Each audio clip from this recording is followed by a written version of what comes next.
TRS పార్టీకి సంబంధించి ఆనాడు ఉన్న ఇప్పుడు బీఆర్ఎస్ పార్టీ ఉద్యమ సమయంలో కోల్ బెల్ట్ ప్రాంతంలో ఉన్నటువంటి అన్ని ప్రాంతాల్లో దాదాపు 26 నుంచి 28 నియోజకవర్గాలు ఉంటాయి, పార్లమెంటరీస్ ఉంటాయి, మీకు తెలుసు ఆ విషయం. గోదావరి పరివాహక ప్రాంతంలో బొగ్గుగన్లు విపరీతమైన తిరిగి ఉద్యమ స్ఫూర్తిగా తగిలింది. సకల జిల్లా సమ్మె మొట్టమొదటిసారి సింగరేణి కార్మికులు చేసిన విషయం మనందరూ కూడా తెలుసు, ఉద్యమకారులు మనందరూ కూడా తెలుసు.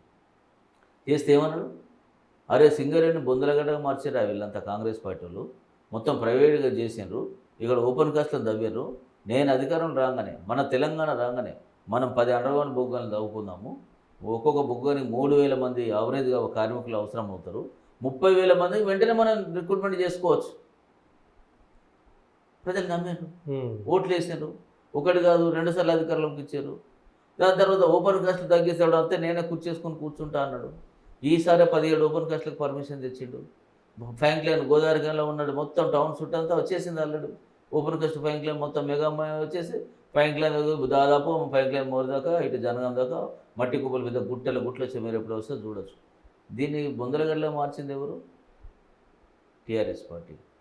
అదేవిధంగా కాంగ్రెస్ పార్టీ హయాంలో తాడిచెర్ల 1 తాడిచెర్ల 2ను క్యాప్టివ్ మైన్ కింద భూపాలపల్లికి సంబంధించిన కేటీకే కాకతీయ థర్మల్ కేంద్రానికి సంబంధించి క్యాప్టివ్ మైన్ సిస్టంలో ఆ మైన్స్ అలాట్ చేస్తే వాళ్ళు సింగరేణి మేము పవర్ ఉత్పత్తిలో ఉన్నాం కాబట్టి సింగరేణి ఉత్పత్తిలో మేము బొగ్గు ఉత్పత్తిలో లేము కాబట్టి అనుభవం ఉన్న సింగరేణికి మీరు చేసి పెట్టండి, మీకు టన్నుకింత రాయల్టీ ఇస్తామని చెప్పని థర్మల్ స్టేషన్ జెన్కో వాళ్ళు చెప్పారు. ఆ జెన్కో వాళ్ళు చెప్పిన తర్వాత వీళ్ళు చేద్దామని అనుకుంటే టీఆర్ఎస్ పార్టీ వచ్చి ఆ ఒప్పందాన్ని రద్దు చేసి జిఎంఆర్ అనే కంపెనీకి ఇచ్చింది. ఎప్పుడు అది 2015లో.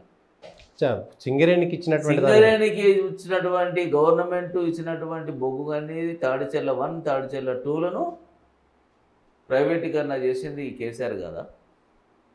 అందులో డైరెక్టర్లు ఇండైరెక్టర్లు ఎవరు ఉన్నారో అందరికి దేశానికి అందరూ తెలుసు, వాళ్ళంతా ఎవరు పార్ట్నర్లు అనే విషయం తెలుసు. ఇది సింగరేణికి సంబంధించిన కాకపోయింటే తాడిచెర్ల 1 2 సింగరేణి ఉన్నది, సింగరేణి నడుపుతుంటారు. సింగరేణికి జెన్కోకు మధ్య ఒప్పందం, అది కోల్ లింకేజ్. వీళ్ళు ఉత్పత్తి చేసిన కోల్ వాళ్ళకి ఇవ్వాలి, మనము పవర్ అవసరం కాబట్టి. ఇది అయిపోయిందా. దాని తర్వాత ఇక్కడ సంబంధించిన బొగ్గుగలకు సింగరేణి కార్మిక సంఘ ఎన్నికలు వచ్చినప్పుడు కానీ లేదా పార్లమెంట్ అసెంబ్లీ ఎన్నికలు వచ్చినప్పుడు ఈ స్లోగన్ ముంగడి తీసుకొచ్చేస్తారు. సరే తప్పు లేదు, రాజకీయ పార్టీ ఏమైనా చెప్పుకొని తప్పు లేదు.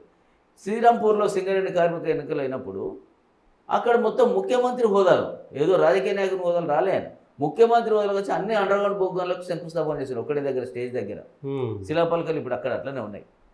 ఒక్కటంటే ఒక్క అండర్గ్రౌండ్ బొగ్గు గని తీయలేదు. పైగా 22 అండర్గ్రౌండ్ బొగ్గు గనులు మూతవేసకు గురైనాయి. కేసీఆర్ వచ్చినాక కేసీఆర్ గారు అడుగుపెట్టేది ప్రభుత్వంలో ముఖ్యమంత్రి అయ్యేసప్పటికీ ఉన్న సంఖ్య 68,000 కార్మికులు, అక్షరాల 68,000 కార్మికులు సింగరేణిలో ఉండేది. ఈయన దిగిపోయే సమయానికి, ప్రజలు చీత్కరించినాక దిగిపోయే సమయానికి సంఖ్య 38,000. 30,000 తగ్గిపోయారు. 30,000 మంది కార్మికులు తగ్గిపోయినారు. ఎవరు విధ్వంసం చేసినట్టు? 30,000 పెంచుతా అన్నాడు ముందేమో 30,000 పెంచుతా అన్నాడు, 38,000 తగ్గించాడు. ఓపెన్ కాస్ట్లను పెంచాడు. సింగరేణికి కాపాడుతా అని చెప్పని ఇంకోవైపు పెద్ద పెద్ద నాయకులు పెద్ద పెద్ద స్పీచ్లు ఇస్తారు. ఎవరు దేనికి కారకులు? 100% టీఆర్ఎస్ పార్టీ, ఉద్యమ పార్టీ అయినటువంటి టీఆర్ఎస్ పార్టీ సింగరేణి మొత్తం వల్లకాడి చేసింది, కార్మికులను మొత్తం పోటు చేసింది.